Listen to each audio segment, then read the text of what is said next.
ಯಾರ್ಯಾರು ದುರಹಂಕಾರದಿಂದ ಮೆರಿತಾರೋ ಅವ್ರಿಗೆ ಕಾದಿದೆ ಗ್ರಹಚಾರ ಅಂತ ಮಾತುಕತೆ ಮುಂದುವರಿಸೋಣವೇ? ಖಂಡಿತ. ಈ ದುರಹಂಕಾರ ಯಾರಿಗೆ ಬರುತ್ತೆ ಅಂದರೆ, ರಾಹು ಕುಜನ್ ಜೊತೆ ಕೂತ್ಕೊಂಡಾಗ, ಶನಿ ಜೊತೆ ರಾಹು ಕೂತ್ಕೊಂಡಾಗ, ರವಿ ಜೊತೆ ರಾಹು ಕೂತ್ಕೊಂಡಾಗ, ಶುಕ್ರನ್ ಜೊತೆ ರಾಹು ಕೂತ್ಕೊಂಡಾಗ ಈ ರೀತಿಯಾಗಿ ದುರಹಂಕಾರಗಳು ಜಾಸ್ತಿ. ರವಿ ಅಂದರೆ ಅಡ್ಮಿನಿಸ್ಟ್ರೇಷನ್, ಅವನ ಜೊತೆ ರಾಹು ಕೂತ್ಕೊಂಡಾಗ ಸ್ವಲ್ಪ ಅಲ್ಲ ಅಧಿಕಾರ ಇರೋದ್ರಿಂದ, ಅಧಿಕಾರಿಗಳು ದೊಡ್ಡ ದೊಡ್ಡ ಪದವಿ ಸಿಗೋದ್ರಿಂದ ಅವ್ರಿಗೆ ಇರ್ತಕ್ಕಂಥ ದುರಹಂಕಾರ.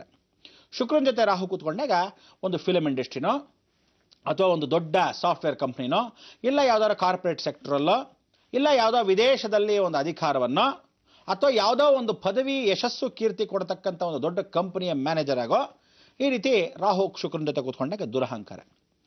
ರಾಹು ಜೊತೆ ಕುಜ ಕೂತ್ಕೊಂಡಾಗ ಪೊಲೀಸ್ ಡಿಪಾರ್ಟ್ಮೆಂಟಲ್ಲಿ ಈ ರೀತಿಯಾಗಿ ರೌದ್ರತೆ ಅಂದರೆ ಕುಜ, ರಕ್ತವರ್ಣ ಅಂದರೆ ಕುಜ, ಇಂಥ ಒಂದು ದುರಹಂಕಾರಗಳು ಭಾಳಷ್ಟಿರುತ್ತೆ. ಈ ರಾಹು ಕುಜ ಅಂದರೆ ಏನು ಅಂದರೆ, ಕೆಲಸಗಳು ಮಾಡ್ತಕ್ಕಂಥ ಹೆಂಗಸರು, ಕೆಲಸಗಳು ಮಾಡೋ ಹೆಂಗಸರು, ಮನೇಲಿ ಕೂತ್ಕೊಳ್ಳೋ ಹೆಂಗಸರಲ್ಲ, ಕೆಲಸಗಳು ಮಾಡೋ ಹೆಂಗಸರು. ಅದರಲ್ಲಿ ಹೆಂಗಸರಿಗಿಂತ ಹುಡುಗಿರು ಅಂತ ಹೇಳ್ಕೊಳ್ಳೋಣ. ಕಾರ್ಪೊರೇಟ್ ಸೆಕ್ಟರಲ್ಲಿ ಕೂತ್ಕೊತಾರೆ. ಕೆಲವರು ಬಾಯಿ ಮುಚ್ಕೊಂಡು ಅವ್ರ ಕೆಲಸ ನೋಡ್ಕೊಳ್ಳಲ್ಲ. ಭಾಳ ಜನ ಕೆಳಗಡೆ ಇರ್ತಕ್ಕಂಥ ಕಲೀಗ್ಸ್ನ ಹಾಳು ಮಾಡೋಕ್ಕೆ ಅಂತ ಕೂತಿರ್ತಾರೆ. ಯಾಕೆಂದರೆ ನಮ್ಮಲ್ಲಿ ಭಾಳ ಜನ ಸಂಸ್ಕಾರವಂತ ಆಗಿರ್ತಕ್ಕಂಥ ಹೆಂಗಸರು ಕಷ್ಟಕ್ಕೋಸ್ಕರ ಕೆಲಸಕ್ಕೆ ಸೇರಿಕೊಂಡಾಗ ಹಾಳು ಮಾಡೋಕ್ಕೆ ಅವ್ರ ಮೇಲೆ ಬಂದ್ಬಿಟ್ರಲ್ಲ ಯಶಸ್ಸು ಕೀರ್ತಿಗೆ ಅಂದ್ಬಿಟ್ಟು ತುಳಿಯಕ್ಕೆ ನೋಡೋಕ್ಕೆ ಭಾಳ ಜನ ಹೆಣ್ಮಕ್ಳು ಬೇರೆ ಊರಿಂದ ಬಂದಿರ್ತಾರಲ್ಲ. ಈ ಊರು ಬಿಟ್ಬಿಡಿ, ಬೇರೆ ಊರು, ನಮ್ಮ ರಾಜ್ಯ ಬಿಟ್ಟು ಪಕ್ಕದ ರಾಜ್ಯ ಎಷ್ಟೋ ಜನ ಇದ್ದಾರೆ. ಅಯ್ಯೋ ರಾಮ, ಎಂತೆಂಥವ್ರು ಅಂತೀರಾ, ನಾವು ರಾಜ್ಯಗಳು ಹೇಳಿದ್ರೇ ಸಾಕು ಅಂಥ ಕಚಡಗಳು. ಆದರೆ ಏನು ಮಾಡ್ತೀರಾ, ಆ ರಾಜ್ಯದಿಂದ ಅಥವಾ ವಿದೇಶದಿಂದ ಏನೇನು ಬರೋಕ್ಕೆ ಹೋಗಲ್ಲ, ವಿದೇಶದಿಂದ ಸ್ವಲ್ಪ ಡೀಸೆನ್ಸಿ ಇರುತ್ತೆ, ಈಗ ಹೋಗೋದು ಜಾಸ್ತಿ ಇರುತ್ತೆ. ಏನಂದರೆ, ನಾನು ನೋಡೋ ಅಂಥ ಹುಡುಗನೇ, ನಾನು ಬಾಳೋ ಅಂಥ ಬಾಸ್ ಜೊತೆನೇ ಇನ್ನೊಬ್ಬಳೇನ ಮಾತಾಡ್ಬಿಟ್ರೆ ಅದೊಂದು ಈಗೋ. ಈ ರೀತಿ ಕುಜನ್ ಜೊತೆ ರಾಹು ಕೂತ್ಕೊಂಡಾಗ ಭಾಳ ದುರಹಂಕಾರ. ಬುಧನ್ ಜೊತೆ ರಾಹು ಕೂತ್ಕೊಂಡೆ ಅಂತ ಇಟ್ಕೊಳ್ಳಿ, ಬ್ಯಾಂಕರ್ಸ್. ಅದಾದಮೇಲೆ ಯಾವ ಡಾಕ್ಟ್ರುಗಳು, ಏನು ದೊಡ್ಡ ದೊಡ್ಡ ಸರ್ಜನ್ನು, ಏನು ದುರಹಂಕಾರ ಅಂತೀರ, ಕ್ಯಾಶ್ ಬಿಸಾಕೋ ನೋಡೋಣ, ಅದು ಆಪರೇಷನ್ ದಿವಸ ಮಾಡೋಕ್ಕಲ್ಲ, ಕತ್ತರಿಸಿ ಬಿಸಾಕ್ತೀರಿ ಹೋಗು ಅನ್ನೋ ರೈತಿ. ಇಂತಹ ದುರಹಂಕಾರಗಳು ಬುಧನ್ ಜೊತೆ ಕೂತ್ಕೊಂಡಾಗ ರಾಹು ಭಾಳ ದುರಹಂಕಾರ ಕೊಟ್ಟುಬಿಡ್ತಾನೆ. ಅದಕ್ಕೆ ಪ್ರತಿಯೊಬ್ಬರಿಗೂ ಹೇಳ್ತೀನಿ ಕೇಳಿ, ಈ ದುರಹಂಕಾರ ಅನ್ನೋ ರಾಹು ಉಗ್ರತನೆ. ಈ ದುರಹಂಕಾರ ಅನ್ನೋ ರಾಹುಗೆ ಪ್ರತಿವಾದವನ್ನು ಮಾಡಬೇಕು. ರಾಹು ಯಾರ್ದಲ್ಲಿ ಶಮನ ಆಗ್ತಾನೆ?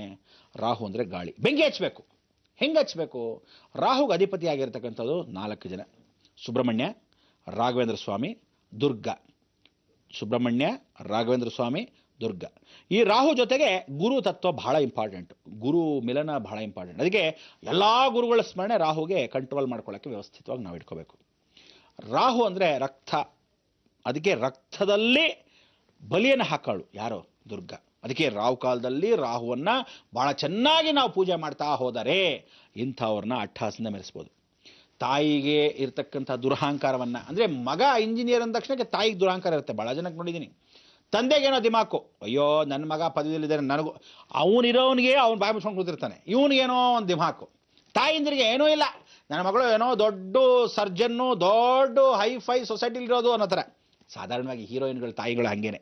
ಅಯ್ಯೋ ಇವ್ರು ಹೀರೋಯಿನ್ಗಳು ತಾಯಿಂದ್ರ ದಿಮಾಕು, ಇವಳು ಬಾಯಿ ಮುಚ್ಕೊಂಡು ಹೋಗ್ತಿರ್ತಾಳೆ, ಅವಳು ಜ್ಯೂಸು ಗೀಸು ಕೇಳ್ತಿರ್ತಾಳೆ ಅಂಥವಳು.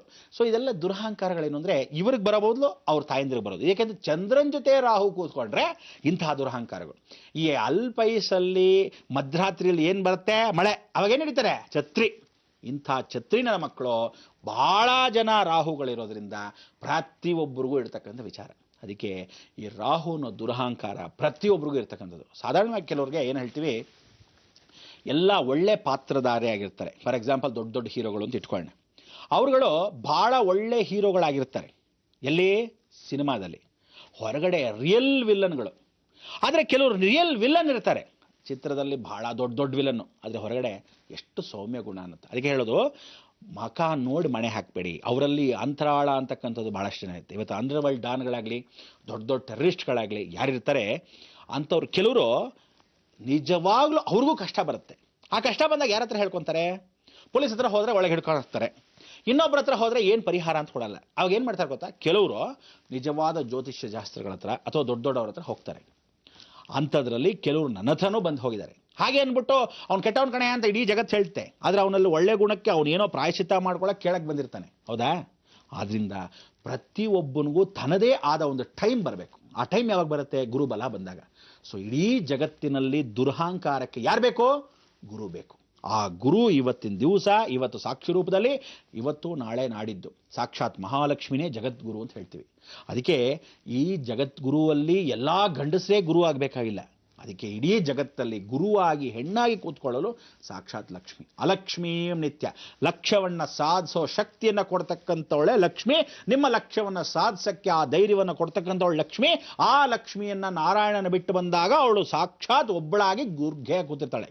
ಅದಕ್ಕೆ ದುರ್ಗಾಲಕ್ಷ್ಮಿ ಶಮನಂ. ಅದಕ್ಕೆ ನೀವು ಏನು ಮಾಡಬೇಕು ಅಂದರೆ ಅಷ್ಟಾದಶಭುಜ ದುರ್ಗಾಲಕ್ಷ್ಮಿಯನ್ನು ಸ್ಮರಣೆ ಮಾಡ್ಕೋಬೇಕು. 18 ಕೈ ಉಳ್ಳವಳಾಗಿರ್ತಕ್ಕಂಥ ದುರ್ಗಾನ್ ಸ್ಮರಣೆ ಮಾಡ್ಕೋಬೇಕು. ಲಕ್ಷ್ಮೀ ಸ್ವರೂಪದಲ್ಲಿ ಶಂಕುಚಕ್ರದಾಗಿ ಇಟ್ಕೊಂಡಿರೋಳನ್ನ ದುರ್ಗಾ ಅಂತ ಸ್ಮರಣೆ ಮಾಡಬೇಕು. ಪಾರ್ವತಿ ಸ್ವರೂಪದಲ್ಲಿ ತ್ರಿಶೂಲವಾಗಿ ಇಟ್ಕೊಂಡಾಗ ಅವಳನ್ನ ಸ್ಮರಣೆ ಮಾಡ್ಕೋಬೇಕು. ಯಾವತ್ತು ಸಿಂಹ ವಾಹನದಲ್ಲಿ ಕೂತಿರ್ತಾಳೋ ಲಕ್ಷ್ಮೀ ಸ್ವರೂಪದಲ್ಲಿ ದುರ್ಗಾ ಆಗಿ ಸ್ಮರಣೆ ಮಾಡ್ಕೋಬೇಕು. ವೈದೇಹಿಯಾಗಿರ್ತಕ್ಕಂಥವಳು ಅಂಥ ಒಂದು ಅನುಗ್ರಹದಲ್ಲಿ ಲಕ್ಷ್ಮಿಯಾಗಿ ಸ್ಮರಣೆ ಮಾಡ್ಕೋಬೇಕು. ಸೌಮ್ಯತೆಯನ್ನು ಬಿಟ್ಟು ಜಗದೀಶ್ವರಿಯಾಗಿ ಆದಿಶಕ್ತಿಯಾಗಿ ಕೂತ್ಕೊಳ್ಳೋಳನ್ನ ಸ್ಮರಣೆ ಮಾಡ್ಕೋಬೇಕು. ಅದಕ್ಕೆ ಲಕ್ಷ್ಮಿನ ಇವತ್ತು ದುರ್ಗ ಸ್ವರೂಪದಲ್ಲಿ ನಾವುಗಳು ಆ ಸ್ಮರಣೆನ ಮಾಡ್ಕೋಬೇಕು. ಸೃಷ್ಟಿ ಅಂದರೆ ಓಡಿಸು ಅಂತ. ಈ ಸೃಷ್ಟಿಯನ್ನು ಓಡಿಸು ಅಂದರೆ ಹಾವಿನ ಸ್ವರೂಪದಲ್ಲಿ ಸ್ಮರಣೆ ಮಾಡ್ಕೊಳ್ತಕ್ಕಂಥವಳು ಆ ಲಕ್ಷ್ಮಿ. ಲಕ್ಷ್ಮಿನ ಯಾವತ್ತೂ ಅಲಕ್ಷ್ಯವನ್ನು ಮಾಡಬೇಡ ಅಂತ ಹೇಳ್ತಾ ಇರ್ತೀವಿ. ಅದನ್ನು ತಾತ್ಸಾರ ಕಾಣಬೇಡ, ಯಾವತ್ತು ಅಂಡರ್ ಎಸ್ಟಿಮೇಟ್ ಮಾಡಬೇಡ ಅಂತ ಇರ್ತೀವಲ್ಲ, ಅದು ಅಂಡರ್ ಎಸ್ಟಿಮೇಟ್ ಯಾವತ್ತು ಮಾಡ್ತಾನೆ ಮುಗೀತು ಅವನ ಜೀವನದಲ್ಲಿ. ಅದಕ್ಕೆ ನಾನು ಮೊದಲೇ ನಿಮಗೆಲ್ಲ ಸೀಕ್ರೆಟ್ ಹೇಳ್ಕೊಟ್ಟಿದ್ದೇನು. ಫಸ್ಟು ಮನಸ್ಸು ಯಾವುದು ನಿಮಗೆ ಇದನ್ನು ಮಾಡೋನತ್ತೋ ಒಳ್ಳೇದಾಗಲಿ ಕೆಟ್ಟದಾಗಲಿ ಫಸ್ಟ್ ಮನಸ್ಸು ಮಾತೇ ಕೇಳಬೇಕು ನೀವು. ಸೆಕೆಂಡ್ ಥಾಟ್ ಯಾವತ್ತು ಬರುತ್ತೆ ಅದು ಯಾವತ್ತಿದ್ರೂ ಮಾಯೇನೆ. ಬರೆದಿಟ್ಕೊಂಬಿಡಿ. ಒಳ್ಳೇದೋ ಕೆಟ್ಟದೋ ಯಾವುದೋ ಒಂದು ಕೆಲಸ ಮಾಡೋಕ್ಕೆ ಹೋದ್ಲು ಫಸ್ಟ್ ಥಾಟ್ ಏನು ಬರುತ್ತೆ ನಿಮ್ಮ ಮನಸ್ಸಿಗೆ, ಅದೇ ಮನಸ್ಸಾಕ್ಷಿ, ನಿಜವಾದ ಮನಸ್ಸಾಕ್ಷಿ. ನೆಕ್ಸ್ಟ್ ಬಂದು ಬ್ರಹ್ಮಮಾಯೆ, ಮಾಯೆ. ಅದು ಆ ಮಾಯೆ ಗಂಡಿದ ನಂಬೇಡಿ, ಅದು ಯಾವತ್ತಿದ್ರೂ ಬಿದ್ದು ಹೋಗೋವಂಥದ್ದು, ಹೊಟ್ಟೋಗೋವಂಥದ್ದು. First will power. ಆ ವಿಲ್ ಪವರ್ ಏನಂತೆ ಫಸ್ಟೇ ತೋರಿಸೋದಂತೆ. ಬೇಡ ಅನ್ಬಿಡ್ತಾನೆ ತಕ್ಕಂತ ಹೇಳೋ ಅಂತಕ್ಕಂಥದ್ದು ಯಾವುದಿದೆ ನೇರವಾಗಿ ಈ ಪಾಯಿಂಟಲ್ಲಿ ಹೋದ ತಕ್ಷಣದ ಈ ಕೆಲಸ ಮಾಡಿದ ತಕ್ಷಣದ ಫಸ್ಟ್ ಮನಸ್ಸಿಗೆ ಏನು ಹೇಳುತ್ತೆ ಅದನ್ನೇ ಮಾಡ್ಬೇಕು ನೀವು. ಅದು ಒಳ್ಳೇದೋ ಕೆಟ್ಟದೋ ದಟ್ ಇಸ್ ಡಿಫ್ರೆಂಟ್. ಆದರೆ ನೀವು ಪ್ರತಿಯೊಬ್ಬರೂ ಆ ಧೈರ್ಯ ಸಾಹಸ ಲಕ್ಷ್ಮಿ ಅಂತ ಧೈರ್ಯವನ್ನು ಇಟ್ಕೊಂಡು ಸಾಹಸೆ ನಿಮ್ಮ ಸಾಧನೆಯನ್ನು ಮಾಡಿಕೊಂಡಾಗ ಲಕ್ಷ್ಯವನ್ನು ಹಿಡಿದಾಗ ಲಕ್ಷ್ಮಿ. ಲಕ್ಷ್ಮಿ ದುಡ್ಡಲ್ಲ, ಗುರುಲಕ್ಷ್ಮಿ. ಅಂಥ ಒಂದು ಲಕ್ಷ್ಯವನ್ನು ಹಿಡಿಯೋಕ್ಕೆ ದುರಹಂಕಾರದಿಂದ ಮೆರೆಯೋರಿಗೆ ತುಳಿದು ಹಾಕಬೇಕು. ಅದಕ್ಕೆ ಏನು ಮಾಡ್ತಾರಂತೆ ಎಷ್ಟೋ ಜನ ನಾವುಗಳು ಏನು ಹೇಳ್ತೀವಿ, ಆ ದುರಹಂಕಾರವನ್ನು ಅಟ್ಟಹಾಸದಿಂದ ಮೆರೀತಕ್ಕಂಥವಳಿಗೆ ಸರ್ಪಲಕ್ಷ್ಮಿ, ದುರ್ಗಾಲಕ್ಷ್ಮಿ ಅಂತ ಸ್ಮರಣೆ ಮಾಡ್ಕೋಬೇಕು. ಈ ದುರ್ಗಾಲಕ್ಷ್ಮಿಯನ್ನು ಪರಿಪೂರ್ಣವಾಗಿ ಸ್ಮರಣೆ ಮಾಡ್ಕೊಳ್ತಕ್ಕಂಥ ಅವಕಾಶ ನಿಮಗೆಲ್ಲರಿಗೂ ಸದಾವಕಾಶವನ್ನು ಕೊಡ್ತಕ್ಕಂಥದ್ದು ಈ ನವದುರ್ಗೆಯರ ಸಮೇತವಾಗಿ. ಇನ್ನೇನು ಮೇ 6ರಿಂದ 18ರೊಳಗೆ ಭೂಸ್ಪರ್ಶವನ್ನು ಮಾಡ್ತಕ್ಕಂಥ ಜಗನ್ಮಾತೆ ಒಳಗೆ ಇಡೀ ಭಾರತ ದೇಶದಲ್ಲಿರ್ತಕ್ಕಂಥ ಅಷ್ಟು ಶಕ್ತಿಗಳು ಅವಳೊಳಗೆ ಸೇರ್ಕೊಂಡ್ಬಿಡುತ್ತೆ. ಅವಳೊಳಗೆ ಸೇರ್ಕೊಂಡ್ಬಿಟ್ರೆ ಒಂದೇ ಶಕ್ತಿ ಕೂತ್ಕೊಳ್ತಾಳಂತೆ. ಆ ಕಡೆ ಕೂತ್ಕೊಂಡಾಗ ಪರಮೇಶ್ವರನು ದಕ್ಷಿಣಕ್ಕೆ ಎಳೆದು ಬಿಡ್ತಾಳೆ. ಈ ರೀತಿ ಆ ಜಗನ್ಮಾತೆ ಒಂದು ಕಡೆ ಕೂತ್ಕೊಂಡು ಇದೇ ಬ್ರಹ್ಮ, ಇವನೇ ಮಹಾವಿಷ್ಣು, ಇವನೇ ಪರಮೇಶ್ವರ ಅಂತ ಹೇಳಿ ತನ್ನ ಶಕ್ತಿಗಳನ್ನ ಕೊಟ್ಟಿರ್ತಾಳೆ. ಆ ಶಕ್ತಿಗಳನ್ನೆಲ್ಲ ಮತ್ತೆ ಆಕರ್ಷಣೆ ಮಾಡಿಕೊಂಡು ತನ್ನಲ್ಲಿ ಸೇರಿಸ್ಕೊಂಡ್ಬಿಡ್ತಾಳೆ. ಈ 9 ದುರ್ಗೆಯರು ಯಾರು ಅಂದ್ಕೊಂಡ್ರಿ? ಸಾಕ್ಷಾತ್ ಜಗನ್ಮಾತೆ ಆದಿಶಕ್ತಿ ಸ್ವರೂಪ. ಅದಕ್ಕೆ ಮೊದಲನೇದಾಗಿ ಚಾಮುಂಡಿ, ಎರಡನೇದಾಗಿ ಕ್ಷಣಾಂಬಿಕಾ, ಅದಾದಮೇಲೆ ಕೊಲ್ಲೂರು ಮೂಕಾಂಬಿಕಾ, ಆಮೇಲೆ ಭದ್ರಕಾಳಿ. ಈ ಭದ್ರಕಾಳಿ ಕೊಲ್ಲೂರು ಮೂಕಾಂಬಿಕೆ ಕೊಲ್ಲೂರಲ್ಲಿದ್ದಾಳೆ, ಭದ್ರಕಾಳಿ ಎಲ್ಲಿದ್ದಾಳೆ? ಇದೇ ವಿಶೇಷವಾಗಿರ್ತಕ್ಕಂಥ ಬೆಂಗಳೂರು ಪ್ರಾಂತದಲ್ಲಿ ಕೆಂಗೇರಿ ಬಳಿಯಲ್ಲಿ ಕೂತಿರ್ತಕ್ಕಂಥ ವೀರಭದ್ರಸ್ವಾಮಿ ದೇವಸ್ಥಾನದಲ್ಲಿ ಕೂತ್ಕೊಂಡಿದ್ದಾಳೆ. ಏನು ಶಕ್ತಿಯುತವಾಗಿದ್ದಾಳೆ ಅಂತೀರಾ, ಭಾಳ ಸಂತೋಷ. ಅದಾದ ಮೇಲೆ ಬಪ್ಪನಾಡು ದುರ್ಗಾ ಪರಮೇಶ್ವರಿ, ಅಂದರೆ ಮುಸಲ್ಮಾನರು ಪ್ರತಿಷ್ಠಾಪನೆ ಮಾಡಿರ್ತಕ್ಕಂಥ ಬಪ್ಪನಾಡು ದುರ್ಗಾ ಪರಮೇಶ್ವರಿ ಅಂತಹ ಒಂದು ಕ್ಷೇತ್ರ ಮಹಿಮೇನೆ ನಿಮಗೆ ತಿಳಿಸಿದ್ದೀನಿ. ಮಂಗಳೂರು ಉಡುಪಿ ರಸ್ತೆಯಲ್ಲಿ ದೊಡ್ಡದಾಗಿ ಬಪ್ಪನಾಡು ಅಂತಿದೆ, ಆ ಕ್ಷೇತ್ರದಲ್ಲಿ ದುರ್ಗಾ ಪರಮೇಶ್ವರಿ. ಭಾಳ ಸಂತೋಷ. ಈ ದುರ್ಗಾ ಪರಮೇಶ್ವರಿ ಆದಮೇಲೆ ಪಟ್ಟೀಶ್ವರಲ್ಲಿ ದುರ್ಗಾ ವಿಚಾರ ಭಾಳ ಚೆನ್ನಾಗಿ ಹೇಳಿದ್ದೀನಿ. ಆ ಪಟ್ಟೀಶ್ವರ ದುರ್ಗ 8 ಕೈ ದುರ್ಗ, ಎಲ್ಲೂ ನಾ ಭೂತೋ ನಾ ಭವಿಷ್ಯತಿ, ಎಂಥ 6 ಅಡಿ ವಿಗ್ರಹ. ಬಹಳ ಸಂತೋಷವಾಗಿ ಆ ವಿಜೃಂಭಣೆಯಿಂದ ಆ ಸೌಮ್ಯ ಸ್ವರೂಪದಲ್ಲಿ ಗಿಣಿ ಇಟ್ಕೊಂಡು ಶುಕ ಜಗತ್ತನ್ನ ಆಳ್ತಾಳೆ, ದುಷ್ಟ ಸಂಹಾರ ಮಾಡ್ತಾಳೆ, ಸತ್ಯ ಅಂತ ವಿಚಾರ. ಇದಾದ ಮೇಲೆ ಏನಾಗಿದೆ, ಕನ್ಯಾಕುಮಾರಿ ಕನ್ಯೆಯಾಗಿ ನಿಂತಿದ್ದಾಳೆ, ಸೌಮ್ಯವಾಗಿ ನಿಂತಿದ್ದಾಳೆ, ಮದುವೆ ಆಗದೆ ನಿಂತಿದ್ದಾಳೆ ಅಂತಾಳೆ. ಆದರೆ ಪರಮೇಶ್ವರನ ಸೇರಕ್ಕೆ ಮೊದಲೇ ಅವಳಿಗಿರ್ತಕ್ಕಂಥ ರೌದ್ರ ಸ್ವರೂಪ ಮೀನಾಕ್ಷಿ. ಮೀನಂದ್ರೆ ಮೀನಿನ ಕಣ್ಣವಳು, ಅಕ್ಷಿ ಅಂದ್ರೆ ಕಣ್ಣು. ಅದಾದ ಮೇಲೆ ಸೌಂದರ್ಯ ಸೇರ್ತಾ ಇದ್ದಾಗ ಅವಳು ಕನ್ಯೆಯಾಗಿ ನಿಂತಿರ್ತಾಳೆ. ಆ ಕನ್ಯೆಯಾಗಿ ನಿಂತಾಗ ಕನ್ಯಾಕುಮಾರಿ, ಆಮೇಲೆ ಪರಮೇಶ್ವರನ ಒಲಿಸ್ಕೊಂಡು ಮದುವೆ ಆಗ್ತಕ್ಕಂಥ ಅವಕಾಶ. ಏನು ಸಂತೋಷ ಪಡ್ತಾಳೆ. ಅಂಥ ಒಂದು ಕನ್ಯಾಕುಮಾರಿ ಸ್ಮರಣೆ ಮಾಡ್ಕೋಬೇಕು. ಈ ಕನ್ಯಾಕುಮಾರಿ ಆದ ಮೇಲೆ ನಮ್ಮಲ್ಲಿರ್ತಕ್ಕಂಥ ಕೌಮಾರಿ, ಕರುಮಾರಿಯಮ್ಮ ಹಾವಾಗಿ ಹುತ್ತದಲ್ಲಿ ವಾಸವಾಗಿರ್ತಕ್ಕಂಥ ಜಗನ್ಮಾತೆ, ಆ ಕೌಮಾರಿಯನ್ನು ಸ್ಮರಣೆ ಮಾಡ್ಕೋ. ಇವಳ ಜೊತೆಗೆ ದೊಡ್ಡ ಶಕ್ತಿ ಇಡೀ ಜಗತ್ತಲ್ಲಿ ಅಲ್ಲಾಡೋಗಬೇಕು ಅಖಿಲಾಂಡೇಶ್ವರಿ. ಅಂದರೆ ಶ್ರೀಚಕ್ರ ಉಪಾಸನೆ. ಏನು ಶ್ರೀಚಕ್ರ ನಮಸ್ಕಾರ ಮಾಡ್ತೀವಿ ಅಂದರೆ ಯಾತಳ ವಿತಳ ಸುತಳ ರಸಾತಳ ತಳಾತಳ ಮಹಾತಳ ಪಾತಾಳ ಅಂತ ಏನು ಹೇಳ್ತೀವಿ, ಇದು ಉಜ್ಜಯಿನಿವರೆಗೂ. ಅದಾದಮೇಲೆ ಓಂ ಭೂಹು ಓಂ ಭುವಃ ಓಂ ಸ್ವಹ ಓಂ ಮಹಾ ಓಂ ಜನಃ ಓಂ ತಪಃ ಓಂ ಸತ್ಯಂ. ಸತ್ಯಲೋಕ ಅಂದರೆ ಕೈಲಾಸ, ಅಂದರೆ ಹಿಮಾಲಯದಿಂದ ಹಿಡಿದು ಕನ್ಯಾಕುಮಾರಿವರೆಗೂ ಇದು 14 ಲೋಕಗಳನ್ನ ಜ್ಞಾನ ಚಿನ್ಮುದ್ರಾ. ಇಷ್ಟನ್ನು ಅಖಿಲವನ್ನೇ ಒಲಿಸ್ಕೊಂಡಿರ್ತಕ್ಕಂಥ ಶ್ರೀಚಕ್ರದಲ್ಲಿ ವಾಸವಾಗಿರೋಳೆ ಅಖಿಲಾಂಡೇಶ್ವರಿ. 2 ಗೋಲೆಗಳಿಗೂ ಶ್ರೀಚಕ್ರ ಉಪಾಸನೆಯನ್ನು ಮಾಡ್ಕೊಳ್ತಕ್ಕಂಥ ಅಖಿಲಾಂಡೇಶ್ವರಿ ರುದ್ರ ಸ್ವರೂಪದಲ್ಲಿದ್ದಾಳೆ. ದುಷ್ಟ ಸಂಹಾರ ಹೆಂಗೆ ಮಾಡ್ತಾಳೆ ಅಂದರೆ ಇವತ್ತಿನ ದಿವಸ ಮರ್ಗದ ಲಿಂಗ ಅಂತ ಕರಿತೀವಿ. ಅಂದರೆ ಎಲ್ಲ ಕಡೆನೂ 4 ದಿಕ್ಕಲ್ಲಿ ಪೂರ್ವ ಪಶ್ಚಿಮ ಉತ್ತರ ದಕ್ಷಿಣದಲ್ಲಿ ಶ್ರೀಚಕ್ರ ಪ್ರತಿಷ್ಠಾಪನೆ ಮಾಡಿದ್ರು ಆದಿಶಂಕರಾಚಾರ್ಯರು. ಈ ಆದಿಶಂಕರಾಚಾರ್ಯರು ಪ್ರತಿಷ್ಠಾಪನೆ ಮಾಡಿರ್ತಕ್ಕಂಥ ಶ್ರೀಚಕ್ರಕ್ಕೆ ವಿಶೇಷವಾಗಿ ಆ ಪೂರ್ವ ಪಶ್ಚಿಮ ಉತ್ತರ ದಕ್ಷಿಣಕ್ಕೆ ಕರೆಕ್ಟಾಗಿ 8 ದಿಕ್ಕಲ್ಲಿ ಅಷ್ಟದಿಕ್ಪಾಲಕರ ಸಮೇತವಾಗಿ ನಮ್ಮನ್ನು ಯಾರು ಆಳ್ತಾ ಇದ್ದಾರೆ ಅಂದರೆ ಆ ಮರ್ಗದ ಲಿಂಗ ಅಂದರೆ ಪಚ್ಚೆ ಲಿಂಗವನ್ನು ಪ್ರತಿಷ್ಠಾಪನೆ ಭೂಸ್ಪರ್ಶವನ್ನು ಮಾಡಿ ಸಿದ್ಧರು ಪ್ರತಿಷ್ಠಾಪನೆ ಮಾಡಿದ್ರು. 18 ಸಿದ್ಧರು ಈ ವಿಶೇಷವಾಗಿರತಕ್ಕಂಥ ಸಾನ್ನಿಧ್ಯವನ್ನು ತುಂಬಿದ್ರು. ಇದರಲ್ಲಿ 3 ಲಿಂಗಗಳನ್ನ ಮಾರ್ಕೊಂಡ್ಬಿಟ್ಟಿದ್ದಾರೆ. ಇವತ್ತಿನ ದಿವಸ ನಾವುಗಳ ದಕ್ಷಿಣದಲ್ಲಿರ್ತಕ್ಕಂಥ ಮಂತ್ರಿಗಳು ಕೆಲವರಿದ್ದಾರೆ, ಉತ್ತರದಲ್ಲಿರ್ತಕ್ಕಂಥ ರಾಜ್ಯ ಮಂತ್ರಿಗಳು, ಕೇಂದ್ರ ಮಂತ್ರಿಗಳು ಎಲ್ಲ ಏನು ಮಾಡ್ಕೊಂಡಿದ್ದಾರೆ ಗೊತ್ತಾ, ಈ ಮರ್ಗದ ಲಿಂಗನ ವಿದೇಶಕ್ಕೆ ಮಾರ್ಕೊಂಡ್ಬಿಟ್ಟಿದ್ದಾರೆ ಹಾಳಾದವರು. ಈ ರೀತಿ ಮಾರ್ಕೊಳ್ಳೋದ್ರಿಂದ 8 ದಿಕ್ಕಲ್ಲಿರ್ತಕ್ಕಂಥ ನಮ್ಮ ರಕ್ಷಾ ಕವಚ ಏನಿತ್ತು ಹೊಟ್ಟೋಯ್ತು. ಅದೆಲ್ಲ ಹೊರಟಾಗಿದೆ ನಾರ್ತ್ ಈಸ್ಟ್, ಅದಕ್ಕೆ ಜಪಾನ್ ಹೋಯ್ತು, ನೆಕ್ಸ್ಟ್ ಇನ್ನು ಕಲ್ಕಟ್ಟ, ಆಮೇಲೆ ಹಿಂಗೆ ಒಳಗೆ ಬರ್ತಾ ಬರ್ತಾ ಬರ್ತಾ ರಾಯಚೂರಿಂದ ಈ ಕಡೆ ಒಳಭಾಗದಲ್ಲಿ ಬಿಸಿಲು, ಓ ರಾಮ, ಮಂಗಳೂರು, ಬಾಂಬೆ, ಗೋವಾ ಎಲ್ಲ ನೀರ್ಪಾಲು. ಏನು ಮಾಡ್ತೀರಾ? ಏನೂ ಮಾಡೋಕ್ಕಾಗಲ್ಲ. ಅದಕ್ಕೆ ಮೇ 6ರಿಂದ ಕರೆಕ್ಟಾಗಿ 18ರೊಳಗೆ ಆ ಜಗನ್ಮಾತೆ ಈ 9 ಅವತಾರಗಳಲ್ಲಿ ಒಂದು ಕಡೆ ಸೇರ್ತಾಳೆ. ಅದಕ್ಕೆ ನಾವೇನು ಮಾಡಬೇಕು? ಎಲ್ಲಿ ಸೇರ್ತೀಯೋ ಭೂಸ್ಪರ್ಶ ಅಂತ ಮಾಡ್ತೀಯಮ್ಮ ಜಗನ್ಮಾತೆ, ನಿನ್ನನ್ನು ಸ್ವಾಗತ ಮಾಡಬೇಕು. ನಮ್ಮ ಧರ್ಮ ಅದು.